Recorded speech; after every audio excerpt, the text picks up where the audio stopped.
Amadísima Iglesia de Cristo los Geranios, sean bienvenidos en esta mañana.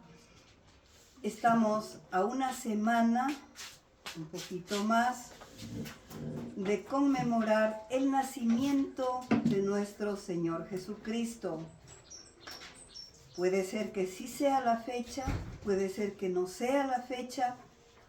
Hay una palabra del Señor que dice que debemos predicar su evangelio de salvación en tiempo y fuera de tiempo.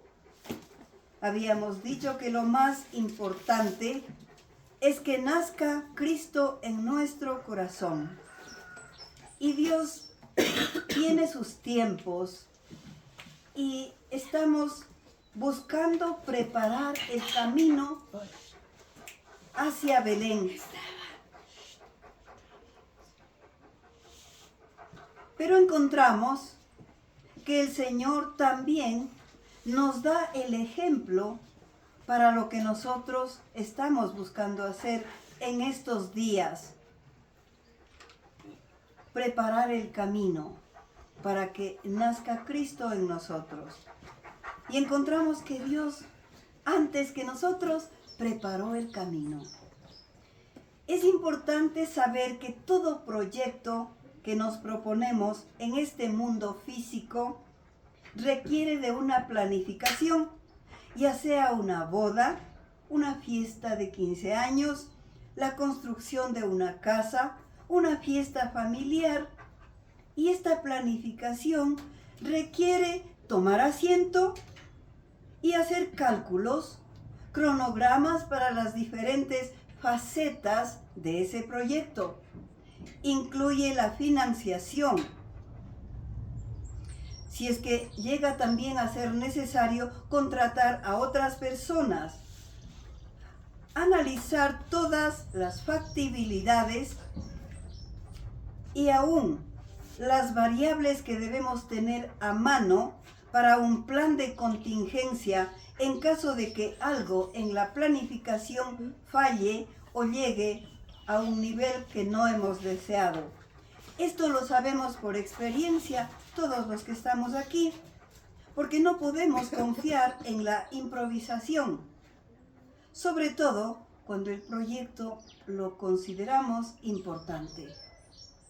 Si esto practicamos aquí como seres humanos, ¿cómo no vamos a dar por sentado que Dios, que es nuestro Padre, nos da siempre el ejemplo perfecto de Padre previsor, y siendo así, en todo nos adelanta? ¿No iba acaso a planificar paso a paso el proyecto de salvación para el pecador? Y que prometió esto en el mismo Edén. Como nosotros ya entendemos que el pecado entró al mundo por medio de nuestros primeros padres en el jardín del paraíso. Y entendemos también que el pecado causó vergüenza. Y nuestros primeros padres buscaron tapar esa vergüenza con hojas. Y así como Dios proveyó de vestiduras adecuadas, es decir, tuvo compasión de la desnudez, planificó precisamente algo que era más importante. Si de algo pequeño se ocupa el Señor, de algo tan importante se ocupó el Señor, porque Él tiene un amor infinito y por su misericordia. Es de esa manera que nosotros somos los beneficiarios de su redención, del privilegio de ser llamados hijos de Dios, porque su Hijo Jesucristo se encargó de restaurar la comunión que el pecado nos distanció, porque al Señor le plació adoptarnos y nada dejó al azar, sino que lo anunció desde el principio de los tiempos y a través de los profetas del Antiguo Testamento. Lo anunció, ejecutó paso a paso acorde a los tiempos. Los tiempos de Dios son perfectos. Así es de bueno nuestro Padre, al que vamos a imitar. Pero antes vamos a orar. Bendito Padre y Señor nuestro, te damos las gracias en esta mañana porque tú planificaste, Señor, esta reunión. Trajiste estos corazones a tu presencia para buscar de ti, Señor, la instrucción.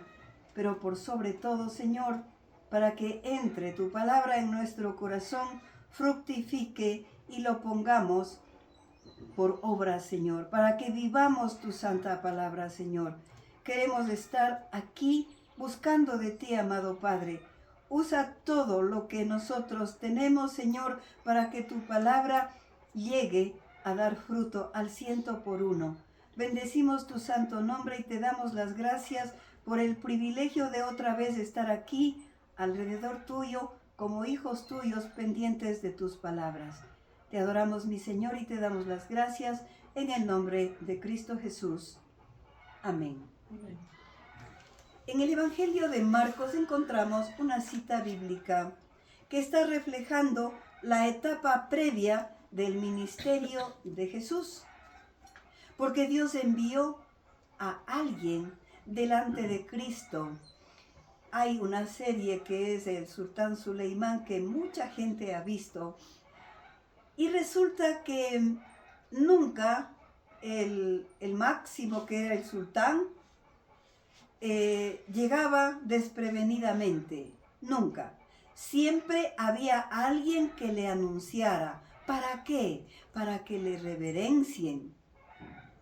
Y aquí Dios envía delante de Cristo como heraldo a anunciar que Dios había llegado al mundo, que el reino de Dios ya está aquí en la tierra, cuando dice lo siguiente: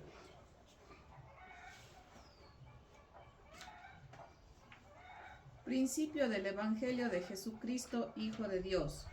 Como está escrito en Isaías el profeta: He aquí yo envío mi mensajero delante de tu faz, el cual preparará tu camino delante de ti. Voz del que clama en el desierto, preparad el camino del Señor, enderezad sus sendas. Bautizaba Juan en el desierto y predicaba el bautismo de arrepentimiento para perdón de pecados. Y salían a él toda la provincia de Judea y todos los de Jerusalén, y eran bautizados por él en el río Jordán, confesando sus pecados. Y Juan estaba vestido de pelo de camello y tenía un cinto de cuero alrededor de sus lomos, y comía langostas y miel silvestre. Y predicaba diciendo: Viene tras de mí el que es más poderoso que yo, a quien no soy digno de desatar encorvado la correa de su calzado. Yo a la verdad os he bautizado con agua, pero él os bautizará con Espíritu Santo. Amén. El Evangelio de Marcos nos pone al frente de una de las verdades más grandes que nosotros podamos imaginar. Por un lado es la proclamación del cumplimiento de la promesa del Padre de darnos un Salvador, y que fue anunciado cientos de años antes por los profetas de Dios. No solo Isaías, algunos profetas más. Esa promesa que el pueblo escogido de Dios esperaba a través de cientos de generaciones. Y afirma Juan que es el Evangelio de Jesucristo, Hijo de Dios, y son las buenas noticias. Esta es palabra fiel, digna de toda aceptación, porque es verdad. Marcos se dirige directamente al ministerio de Jesús. Los otros evangelistas inician con el nacimiento de Jesús, pero Marcos va directo al ministerio de Jesucristo, afirmando la deidad de Jesucristo y que Cristo es el fundamento en el que se edifica el Evangelio. La relación es directa del Antiguo Testamento con el Nuevo Testamento, porque Marcos en el Nuevo Testamento hace mención de lo profetizado por Isaías, la cita que acabamos de escuchar. Él era un profeta de singular poder para todos los judíos. Marcos se remite entonces a una fuente de alto respeto que lo certifica. Y encontramos en el capítulo 40, verso 3, al que se remite, y dice lo siguiente: Voz que clama en el desierto, preparad camino a Jehová, enderezad calzada en la soledad a vuestro Dios. El profeta Isaías, esta es la cita del profeta Isaías, está adelantándose al tiempo en que se cumpliría la promesa del Altísimo para salvación del pecador, pero también señala qué es lo que se debe hacer, qué está viniendo y qué es lo que debemos hacer, qué preparativos. Pues los creyentes debemos desarrollar este tipo de preparativos para la venida del Hijo de Dios, y nosotros estamos en la semana antes de conmemorar esta fecha tan importante. Y no es sino un llamado al arrepentimiento y a la fe para los favores que luego recibirían ellos y que también nosotros hemos recibido, y que no es poco precisamente. Recordemos que en los tiempos de Isaías el pueblo de Dios había sido deportado a Babilonia, y este profeta proclamó que venía alguien poderoso para guiar al pueblo de regreso a su tierra. Claro que en ese entonces pensaban que era el regreso a Israel, pero en realidad es el regreso al Edén, en donde se rompió la comunión de Dios con el hombre. Pero vamos a ir físicamente. Físicamente es también un llamado para rellenar baches del camino, para rebajar montículos que pueden ser obstáculos, así como aplanar lo escabroso y enderezar rutas torcidas, para que este personaje, para que es el rey, pueda transitar sin impedimentos. Esta era la tradición antigua, que era preparar una vía fácil y cómoda para que un alto personaje o un rey que anunciaba su visita, el pueblo debía desarrollar estos preparativos y se dedicara a quitar piedras, mover montículos para el acceso sin tropiezos. Pero la exhortación de Isaías tiene también el sentido espiritual. Se trata de liberar todo obstáculo que se ponga en el camino a la liberación que el hombre está sujeto por la esclavitud del pecado. ¿Y de qué manera? Pues mediante el arrepentimiento de pecados. Y esto mismo es lo que predicó Juan el Bautista a toda Judá y a toda Jerusalén. Fue esta la manera con la que se dedicó a preparar el camino para el Señor, y que a su venida encuentre al pueblo bien dispuesto. Dios viene con un corazón lleno de misericordia, y debemos prepararnos para Él. La Iglesia de Cristo los Geranios, en esta mañana buscamos estar preparados para la venida de nuestro Señor, y sabiendo que los obstáculos no faltan porque somos personas imperfectas, queremos entender este mensaje que Él nos dejó en este pasaje que estamos analizando en esta mañana, para que al decidir ponerlo en práctica lleguemos a ser dignos de su venida y permanencia con nosotros por la eternidad. Así es que no es una pequeña aspiración, es una gran aspiración. Otro profeta que pone en evidencia los pasos del Padre respecto a la preparación del pueblo fue Malaquías, cuando escribió en el capítulo 3, verso 1, que nos dice: He aquí, yo envío a mi mensajero, el cual preparará el camino delante de mí, y vendrá súbitamente a su templo el Señor, a quien vosotros buscáis, y el ángel del pacto, a quien deseáis vosotros, he aquí viene, ha dicho Jehová de los ejércitos.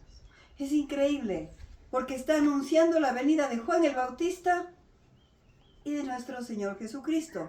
Esta es una palabra como de advertencia de lo que hará el Señor y que se cumple, como había dicho, en Juan el Bautista y lógicamente en nuestro Señor Jesucristo.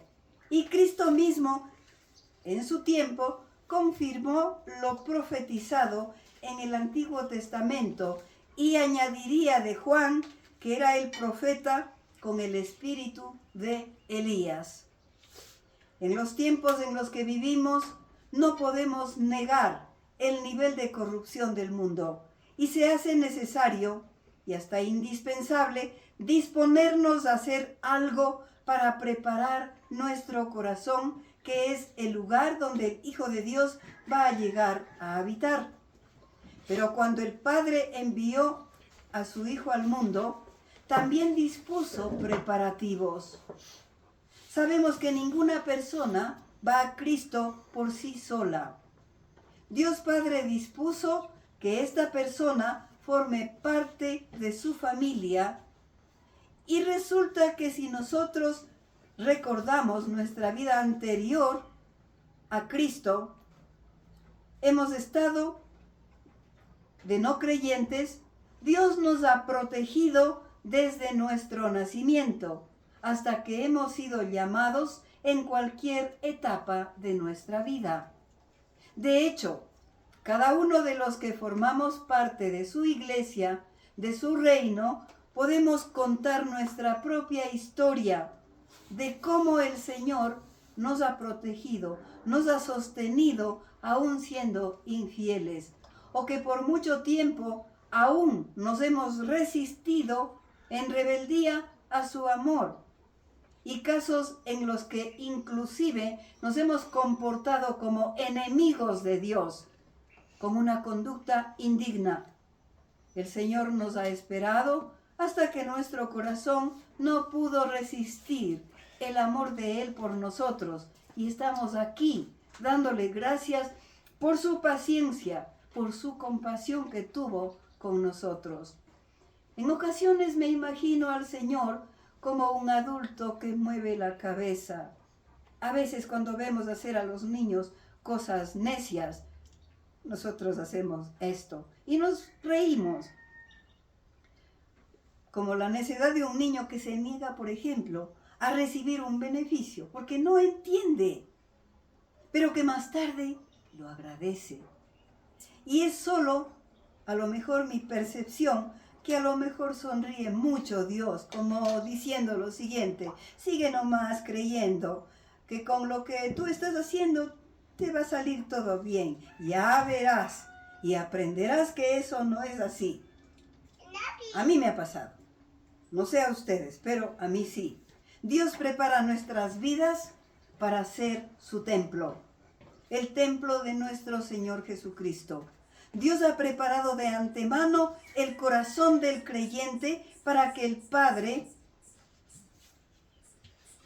va a tomar como suyo. Dios decide, prepara, sostiene, protege, entonces nos llama y nos toma como de su propiedad, porque es necesario que se rectifiquen los errores del corazón humano, que nuestros juicios tengan la objetividad desde el punto de vista de Dios, no desde el punto de vista humano, y que se enderecen los caminos torcidos por los que hemos caminado, que en nuestra alma se transparenten los afectos verdaderos con total sinceridad. Recién allí pudiéramos aspirar a que Cristo viva y reine en nuestra vida y ser depositarios de su gracia, ser beneficiarios de su amor, de su poder y de su consuelo cuando estamos angustiados.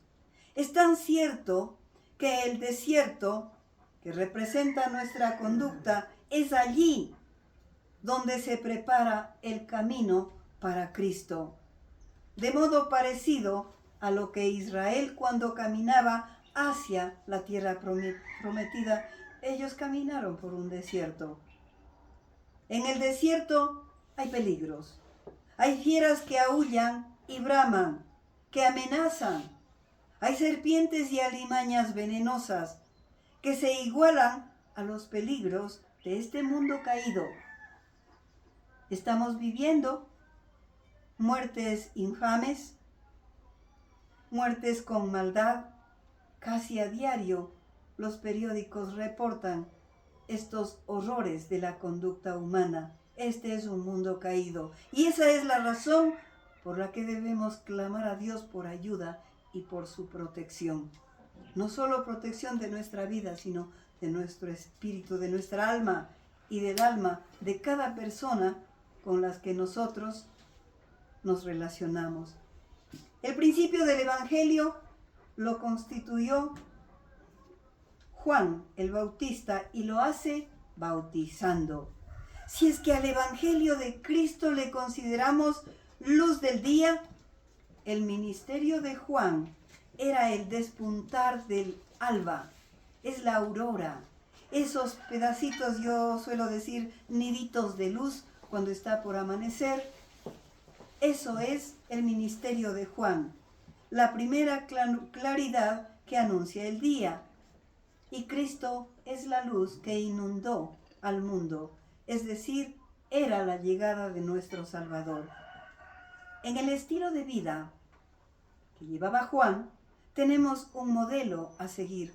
Él estaba en el espíritu del Evangelio, ya que su vida demostraba abnegación. ¿Y qué es abnegación?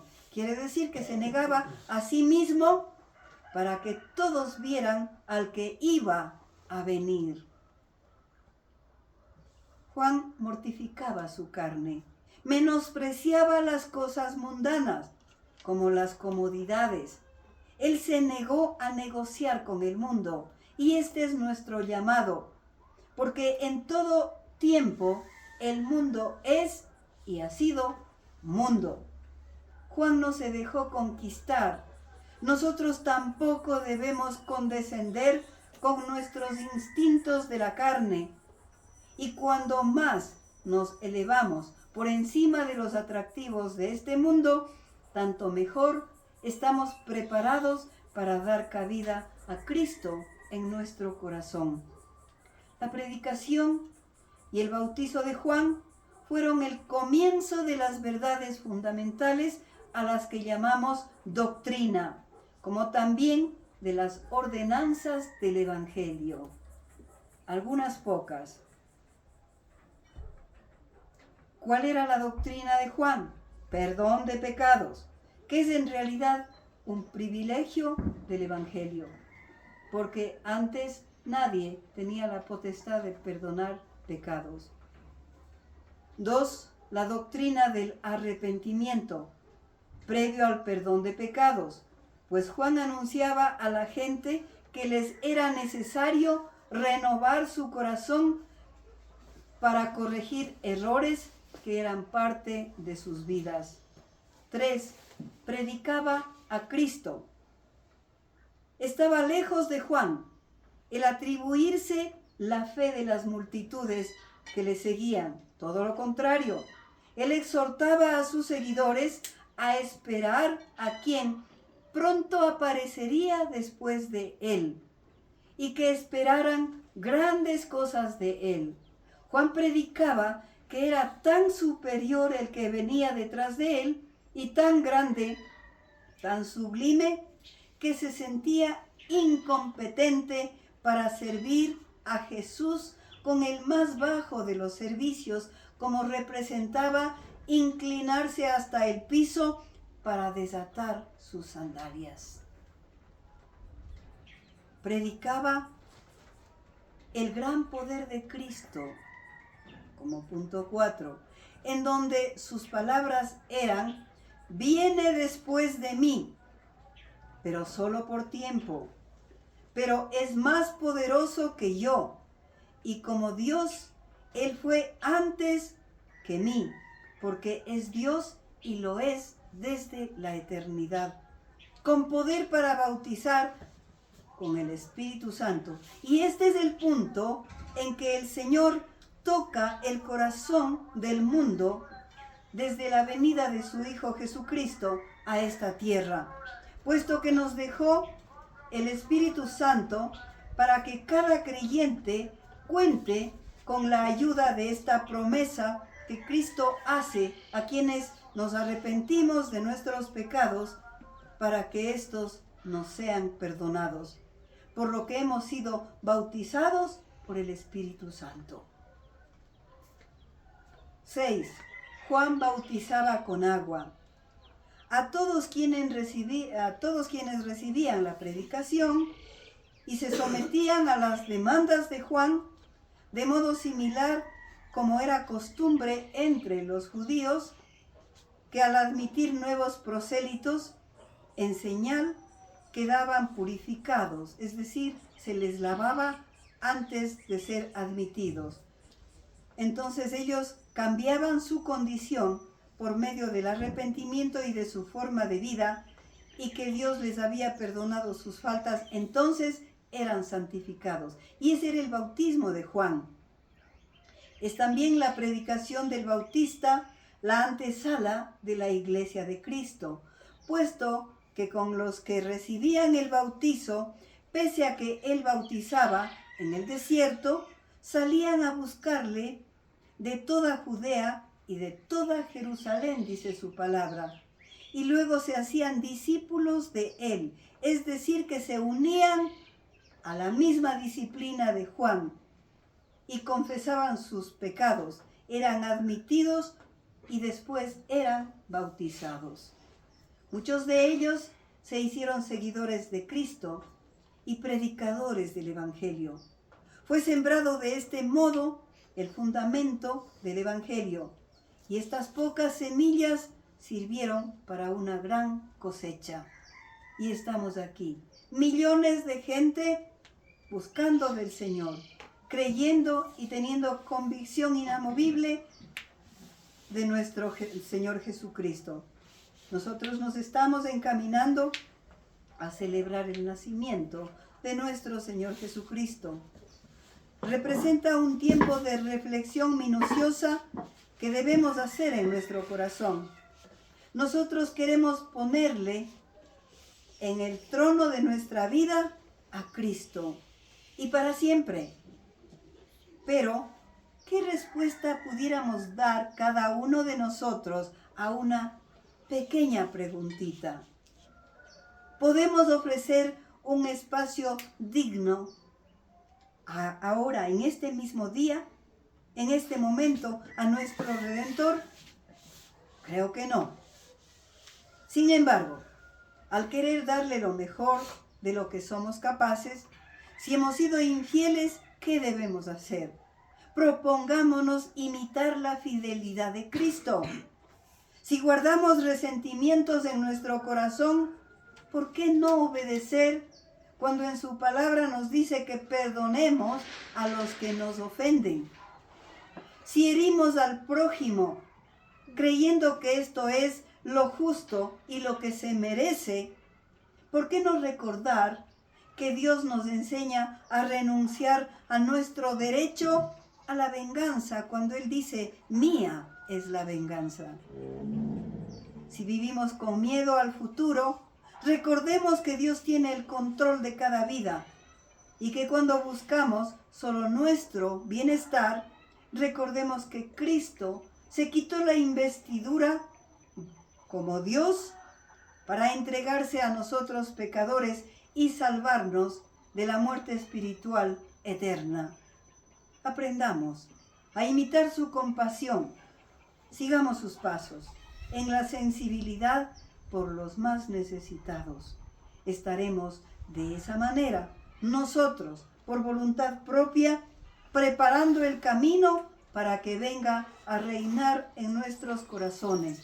Estaríamos en el camino correcto a Belén. Amén. Amén. Amada familia de Cristo, de Iglesia de Cristo los Geranios, como siempre es un placer tenerles en esta su casa. Les esperamos la próxima semana para nuestro culto y cada vez más cerquita de la Navidad. Les amamos mucho, que tengan una linda semana, un lindo fin de semana. En el nombre de Jesús. Amén. Feliz.